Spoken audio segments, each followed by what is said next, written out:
Hi, എല്ലാവർക്കും സ്വാഗതം. ഇന്നത്തെ റെസിപ്പി ഫ്രഞ്ച് ഫ്രൈസ് ഉണ്ടാക്കുന്നതാണ്. അപ്പോൾ നമുക്ക് ഹോട്ടലിൽ നിന്നൊക്കെ കിട്ടുന്ന അതേ രുചിയിൽ നമുക്ക് വീട്ടിലുണ്ടാക്കിയെടുക്കാൻ പറ്റും. അതേ രുചിയിലും അത്ര ക്രിസ്പി ആയിട്ട് നമുക്കത് വീട്ടിലുണ്ടാക്കിയെടുക്കാൻ പറ്റും. അപ്പോൾ ഈ വീഡിയോ കണ്ടാൽ ഇഷ്ടമായ ഷെയർ ചെയ്യാനും ലൈക്ക് ചെയ്യാനും കമൻറ്റ് ചെയ്യാനും മറക്കരുത്. അപ്പോൾ ഞാനിവിടെ ഫ്രഞ്ച് ഫ്രൈസിന് വേണ്ടിയിട്ട് പൊട്ടാറ്റോ ഇങ്ങനെ നീളത്തിലുള്ള കഷ്ണങ്ങളാക്കി നുറുക്കി വെച്ചിട്ടുണ്ട്. അപ്പോൾ ഇത് ഒരെണ്ണം നുറുക്കുന്നതും കൂടെ ഞാൻ കാണിക്കാം. അപ്പം നമ്മൾ ഫ്രഞ്ച് ഫ്രൈസിനുള്ള പൊട്ടാറ്റോ എടുക്കുമ്പോൾ നമ്മൾ വലിയ പൊട്ടാറ്റോ സെലക്ട് ചെയ്യുന്നതാണ് നല്ലത്. അപ്പോൾ നമുക്ക് നല്ല നീളത്തിലുള്ള കഷ്ണങ്ങളാക്കി നുറുക്കാൻ പറ്റും. അപ്പോൾ ഇതിൻ്റെ 4 ഭാഗവും കട്ട് ചെയ്ത് കളഞ്ഞതിന് ശേഷം ഇതിനെ നീളത്തിലുള്ള കഷ്ണമാക്കി നുറുക്കിയെടുക്കുക. അപ്പോഴേ നമുക്കിതിൻ്റെ ഷേപ്പ് കിട്ടുള്ളൂ.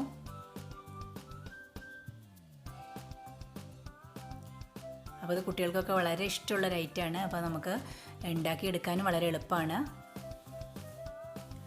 അപ്പോൾ ഇതിങ്ങനെ നീളത്തിലുള്ള കഷ്ണങ്ങളാക്കി നുറുക്കിയതിന് ശേഷം ഇത് ഏകദേശം ഒരു അരമണിക്കൂർ വെള്ളത്തിലിട്ട് വെക്കണം. അരമണിക്കൂർ പറ്റിയില്ലെങ്കിൽ ഒരു 10 മിനിറ്റെങ്കിലും എന്തായാലും വെള്ളത്തിലിട്ട് വെക്കണം. അതിന് ശേഷം ഇതിലെ സ്റ്റാർച്ച് കളയുന്നതിന് വേണ്ടിയിട്ട് 3-4 വട്ടം നമ്മളിത് കഴുകിയെടുക്കണം. എന്നാലേ നമ്മളിത് വറുത്ത് കഴിഞ്ഞാൽ നല്ല ക്രിസ്പി ആയിട്ടിരിക്കുള്ളൂ. അപ്പോൾ ഞാൻ ഏകദേശം അരമണിക്കൂർ വെള്ളത്തിലിട്ടതിന് ശേഷം ഇതൊരു 3-4 തവണ കഴുകിയെടുത്തിട്ടുണ്ട്. 3-4 തവണ കഴുകിയെടുക്കുമ്പോഴേ നന്നായിട്ട് അതിൻ്റെ സ്റ്റാർച്ചൊക്കെ പോയി കിട്ടുള്ളൂ. അപ്പോൾ ഞാനിത് കഴുകി എടുത്ത് വെച്ചിട്ടുണ്ട്. ഇനി ഒരു പാത്രത്തിൽ വെള്ളം വെച്ചിട്ടുണ്ട്. അതൊന്ന് നന്നായി ചൂടായി വരുമ്പോൾ നമ്മൾ ഈ പൊട്ടാറ്റോ അതിലേക്ക് ഇട്ട് കൊടുക്കുക.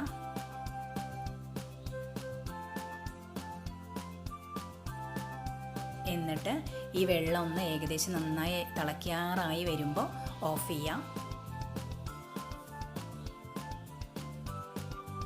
പൊട്ടാറ്റോ ഒക്കെ ഒന്ന് വെന്ത് കിട്ടുന്നതിന് വേണ്ടിയിട്ടാണ്. നന്നായി ഇങ്ങനെ കുഴഞ്ഞു നിൽക്കരുത്. അതിൻ്റെ മുന്നേ തന്നെ നമ്മൾ ഫ്ലെയിം ഓഫ് ചെയ്യണം.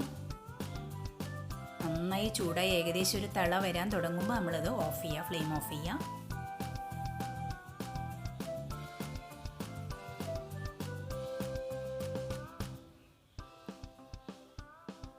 അപ്പോൾ അത് ഏകദേശം ആയി വന്നിട്ടുണ്ട്. അപ്പോൾ ഞാൻ ഫ്ലെയിം ഓഫ് ചെയ്തു. അത് വേറൊരു പാത്രത്തിലേക്ക് മാറ്റിയിട്ടുണ്ട്. ഇങ്ങനെ അരിപ്പ പോലുള്ള പാത്രത്തിലേക്ക് മാറ്റി കഴിഞ്ഞാൽ പെട്ടെന്ന് അന്ന് വെള്ളം വാർന്ന് കിട്ടും. എന്നിട്ട് ഇത് നന്നായി ഡ്രൈ ആയിട്ട് വേണം നമ്മളത് വറുത്തെടുക്കുന്നതിന്. അപ്പോൾ ഡ്രൈ ആക്കുന്നതിന് വേണ്ടിയിട്ട് ഞാനിതൊരു ടിഷ്യൂ പേപ്പറിലേക്ക് മാറ്റിയിട്ടുണ്ട്. നന്നായി ഡ്രൈ ആയാലേ ക്രിസ്പി ആയിട്ട് കിട്ടുള്ളൂ, അല്ലെങ്കിൽ അത് കുഴഞ്ഞിരിക്കും. അപ്പോൾ ഇത് ടിഷ്യൂ പേപ്പറിലിട്ടിട്ട് അല്ലെങ്കിൽ നല്ലൊരു തുണിയിലിട്ട് ഇതിൻ്റെ ഇതൊന്ന് ഡ്രൈ ആക്കി എടുത്താൽ മതി. അപ്പോൾ ഞാനിവിടെ ഒരു പാൻ അടുപ്പത്ത് വെച്ചിട്ടുണ്ട്. അപ്പോൾ അത് ചൂടായി നന്നായി വെളിച്ചെണ്ണ ചൂടായി വന്നതിന് ശേഷം അതിലേക്ക് നമ്മുടെ പൊട്ടാറ്റോ ഇട്ട് കൊടുക്കുക. അപ്പോൾ ഹൈ ഫ്ലെയിമിൽ ഇട്ടതിന് ശേഷം ഇതൊന്ന് മൊരിഞ്ഞ് വരുമ്പോൾ ഒന്ന് ലോ ഫ്ലെയിമിലേക്ക് ആക്കി കൊടുക്കുക, അല്ലെങ്കിൽ മീഡിയം ഫ്ലെയിമിൽ. എന്നാലേ ഇതിൻ്റെ ഉൾഭാഗമൊക്കെ നന്നായി മൊരിഞ്ഞ് കിട്ടുള്ളൂ.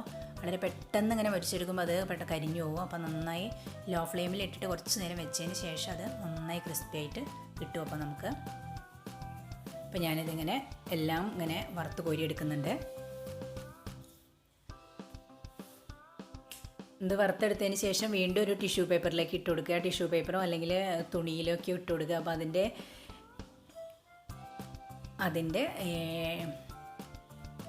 ഓയിലൊക്കെ അത് ഡ്രൈ ആയിട്ട് കിട്ടും.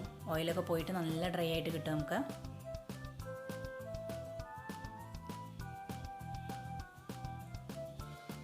അപ്പോൾ ഇതിങ്ങനെ അപ്പോൾ ഏകദേശം റെഡി ആയിട്ടുണ്ട്.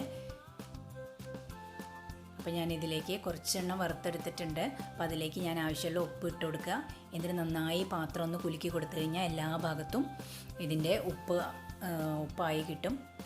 അപ്പോൾ ഇങ്ങനെ എല്ലാം ഞാൻ വറുത്തെടുക്കുന്നുണ്ട്. മുഴുവനായിട്ട് വറുക്കുന്നത് ഞാൻ കാണിക്കുന്നില്ല. അപ്പോൾ അങ്ങനെ എല്ലാം ഇവിടെ വറുത്തെടുത്തിട്ടുണ്ട്. അപ്പോൾ നമ്മുടെ ഫ്രഞ്ച് ഫ്രൈസ് ഇവിടെ റെഡി ആയിട്ടുണ്ട്. അപ്പോൾ വളരെ നല്ല ക്രിസ്പി ആയിട്ടിരിക്കുന്നുണ്ട്. നമ്മൾ കടയിലൊക്കെ വാങ്ങുന്ന അതേ രുചിയിൽ അത്രയും ക്രിസ്പി ആയിട്ടിരിക്കുന്നുണ്ട്. അപ്പോൾ ഇതുണ്ടാക്കാൻ വളരെ എളുപ്പമാണ്. അപ്പോൾ ഈ വീഡിയോ ഇഷ്ടമായിച്ചാൽ ഷെയർ ചെയ്യാനും ലൈക്ക് ചെയ്യാനും കമൻറ്റ് ചെയ്യാനും മറക്കരുത്.